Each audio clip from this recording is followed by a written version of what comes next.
Okay एक devotee पूछ रहे थे मुझसे कि भाई अगर अगर ऑफिस में टॉयलेट हो जाए तो क्या करें क्या नहाना पड़ेगा या नहीं। सबसे पहली बात तो यह है कि क्वेश्चन अच्छा है, एटलीस्ट डिवोटी को पता है कि टॉयलेट के बाद नहाना पड़ता है।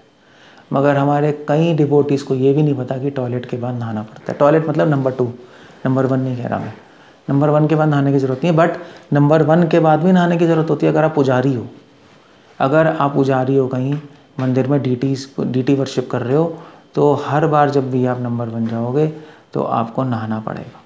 तो इसलिए आसान नहीं है डीटी वर्शिप करना।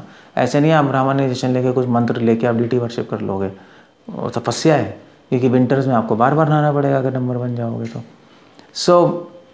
मगर हम यहाँ पे जब टॉयलेट कह रहे हैं तो यहाँ पे नंबर 2 की बात कर रहे हैं। एनीवे बोलने में ये अच्छा लगता है, बट जब भी आप अगर आप पुजारी नहीं हो और नंबर 1 जा रहे हो तो नहाने की कोई ज़रूरत नहीं है, कोई प्रॉब्लम नहीं है। मगर उसके बाद हाथ धोना और पैर धोना ज़रूरी है, ये शास्त्र में लिखा है। अगर कोई भी यूरिनेशन जाए तो उसको हाथ और पैर धोने चाहिए और कुल्ला ज़रूर करना चाहिए। ये तभी आप शुद्ध होगे, वरना आप शुद्ध नहीं हो यूरिन जाने के बाद। अगर आप यूरिन जाने के बाद सिर्फ हाथ, कई लोग तो हाथ भी नहीं धोते यूरिन जाने के बाद, यूरिन करके आते हैं हाथ ऐसे मिल के, हाँ प्रभु जी प्रसाद कहीं ऐसा होता है, हॉरिबल है। हाथ धोना है, पैर धोना है और पैर और कुल्ला करना है, तो आप शुद्ध माने जाओगे। उसके बाद अगर कोई टॉयलेट, अगर कोई स्टूल पास करके आए, नंबर 2 करके आए, जिसको कि मुस्लिम लोग या कश्मीर के लोग बड़ा पेशाब बोलते हैं। हमारे पास आते थे पेशेंट्स हमसे कहते थे कि डॉक्टर साहब बड़े पेशाब में प्रॉब्लम है। तो मैं सोचता पता नहीं पेशाब ज़्यादा आ रहा होगा, प्रॉब्लम है। बाद में उसने बताया बड़ा पेशाब होता है टॉयलेट।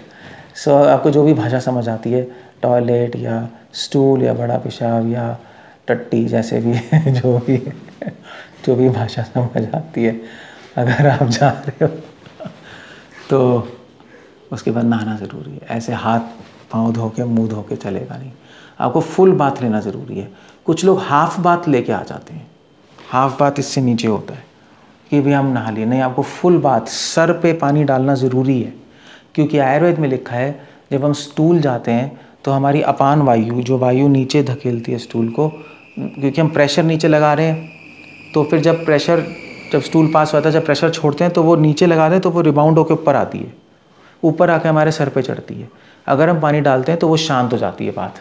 अगर हम सर पे नहीं डालेंगे तो फिर हमें स्ट्रेस, टेंशन, साइकेट्रिक प्रॉब्लम्स ये सब होंगी, और जो कि आजकल बढ़ ही रहे। ठीक है, अभी लोग डॉक्टर का दवाई लेते हैं।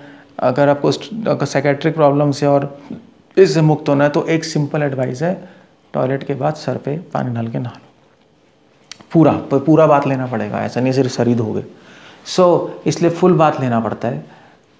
और अब क्या करें, अब चक्कर ये है कि डिवोटीज़ को तो ये भी नहीं पता फुल बात लेना पड़ता है।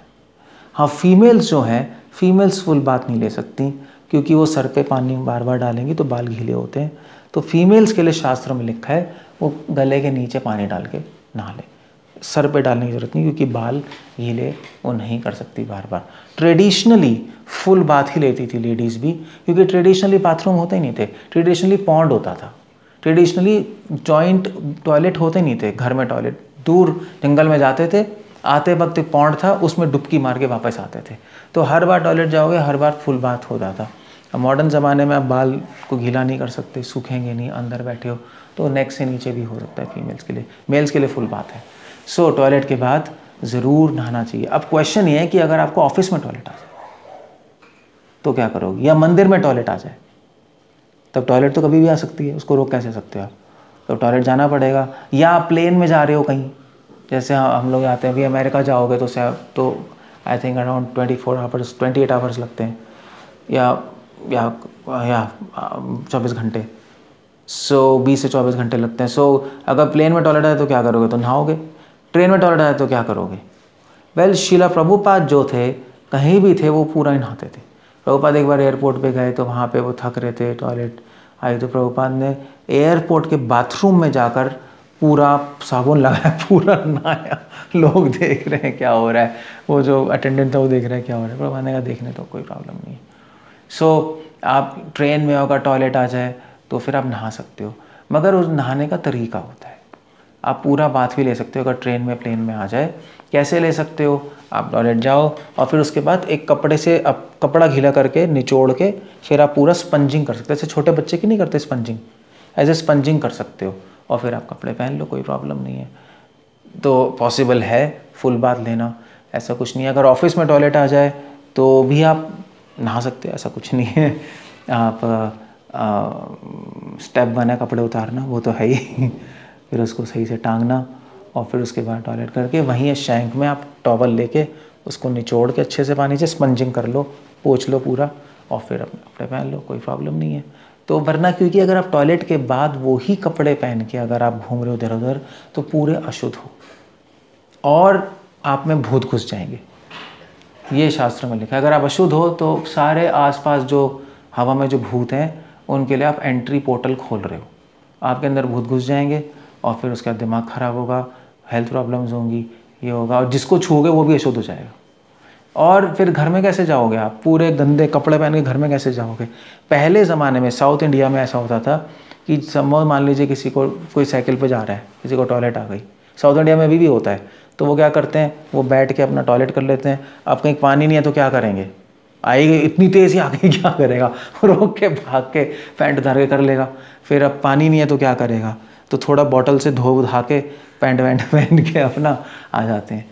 तो मैंने प्रैक्टिकली देखा हुआ है। तो आते हैं तो घर में नहीं घुसते, आते ही सबसे पहले साउथ इंडिया में बाहर एक कुआं होता है, वहाँ जाके कपड़ों समेत पानी से नहाते हैं और कपड़े और घर से धोती वोती मार के पहन लेते हैं और कपड़े पे रख कर फिर धोते हैं। तो अंदर नहीं घुसते गंदे कपड़े लेकर, अशुद्ध कपड़े लेकर।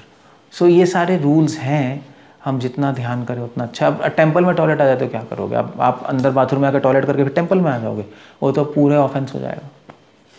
सो आप जाओगे बाथरूम में, वहाँ पे आप कपड़े उतार के फिर स्पंजिंग करके फिर पहन के आओ। अगर या थोड़ा रोक लो और घर भाग जाओ, टॉयलेट करके आओ या पड़ोसी के आ जाओ, कुछ करना पड़ेगा आपको, वरना टेंपल में नहीं आ सकते। सो ये सारी चीज़ें आप कहोगे इसमें क्या है, ये सब क्या बेकार की बातें हैं, ये बेकार की बातें नहीं है। अगर आप फॉलो नहीं करोगे आपकी हेल्थ ख़राब होगी और फालतू में ऑफेंस होगा, दूसरे भी कंटामिनेट होंगे लोग। सो प्लीज़ आप डिवोटीज ध्यान रखिए, जहाँ तक हो सके टॉयलेट के बाद पूरा बाथ लें। मेल्स फीमेल्स के लिए मैंने एक्सप्लेन कर दिया है। कई डिवोटीज़ को पता नहीं है, कई डिवोटीज़ तो टॉयलेट के बाद हाथ भी नहीं धोते, मतलब बहुत अजीब सी बात है। मैंने कई डिवोटीज़ को देखा है, टॉयलेट करके टॉयलेट धो के बस पानी से धो के आ जाते हैं, साबुन से भी नहीं धोते हाथ, बहुत अजीब सी बात है। तो ये सारे गंदे अनहाइजेनिक प्रैक्टिसेस आपको बीमार करेंगे, दूसरों बीमार करेंगे। और वैसे भी निर्मल मन और निर्मल शरीर नहीं, भाई अंतर शुचि, भगवान गॉड क्या कहते हैं उसको, cleanliness is next to godliness. तो ये बेसिक रूल्स हम फॉलो करें तो अच्छा है।